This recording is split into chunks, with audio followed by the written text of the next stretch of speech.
جن کو شوق ہے 3 دن میں قرآن سن لینا ہے، 11 دن میں سن لینا ہے۔ قرآن پاک کی جو نعوذ باللہ لائیو بے ادبی شروع کی ہے اب ان مسلمانوں نے، چپ ہیں، چنگے چنگے مولوی چپ ہے۔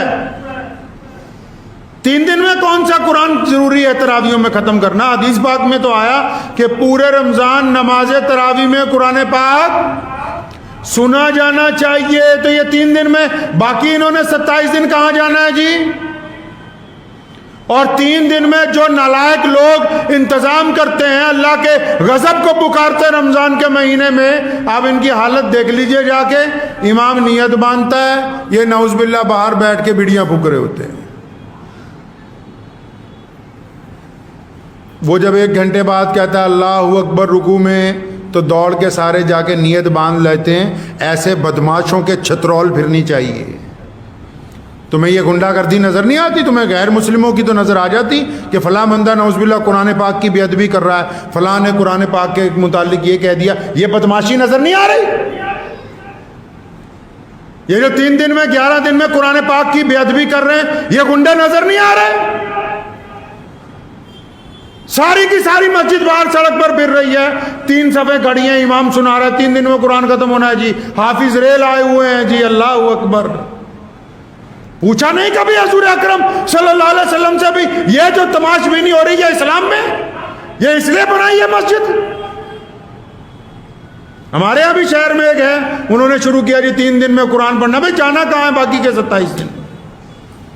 کیا باقی کے 27 دن تراویحیں معاف ہو گئی ہیں؟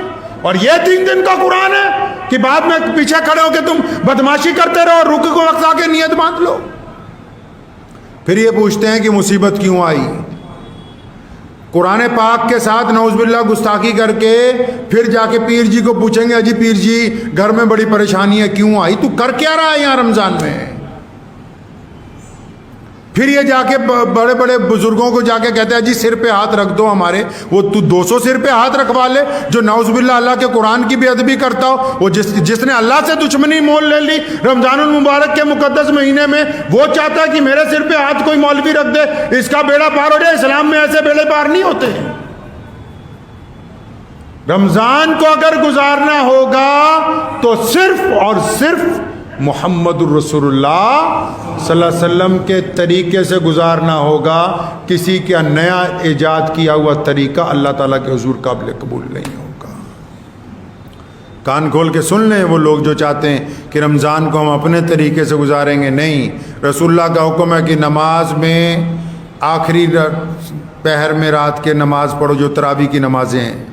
رسول اللہ کا حکم ہے جماعت سے نماز پڑھیں۔ رسول اللہ کا حکم ہے روزہ دار روزہ رکھے تو پھر اس کے بعد جھوٹ نہ بولے۔ رسول اللہ کا حکم ہے کہ روزہ دار روزے کو پھاڑے نہیں، مطلب اپنی کام سے کوئی ایسا کام نہ کرے جس سے روزہ ٹوٹ جائے۔ وہ کھانا پینا نہیں ہے، وہ نعوذ باللہ گالی دینا ہے، وہ گندگی کے ارادے کرنا ہے، وہ کسی کے ساتھ نعوذ باللہ زنا کا ارادہ کرنا ہے، بے ایمانی کا ارادہ کرنا ہے، کسی کے ساتھ ٹھگی کا ارادہ کرنا ہے۔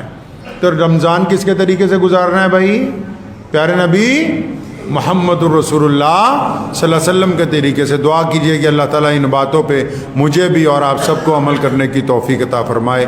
وآخر دعوانا ان الحمد للہ رب العالمین۔